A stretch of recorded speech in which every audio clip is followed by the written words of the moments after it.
Hi friends, இன்றைக்கி விநாயகர் சதுர்த்தி ஸ்பெஷலாக பால் கொழுக்கட்டை தான் பண்ணியிருந்தேன். ஒரு பவுலில் 1 கப் அரிசி மாவு, 1 டீஸ்பூன் நெய், 1/4 டீஸ்பூன் உப்பு சேர்த்து மிக்ஸ் பண்ணிக்கலாம்.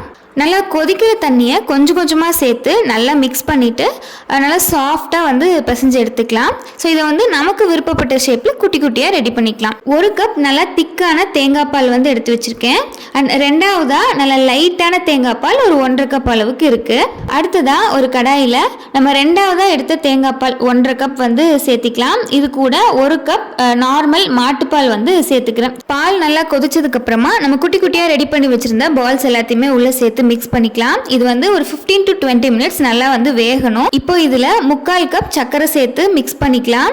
சர்க்கரை நல்லா கரைஞ்சு ஒரு 5 நிமிஷம் நல்லா கொதிச்சதுக்கு அப்புறமா 1 கப் நம்ம எடுத்து வச்ச திக்கான தேங்காய் பால், 1/4 டீஸ்பூன் ஏலக்காய் தூள் சேர்த்து நல்லா மிக்ஸ் பண்ணி இறக்கிட்டோம் அப்படின்னா சூப்பரான பால் கொழுக்கட்டை ரெடி.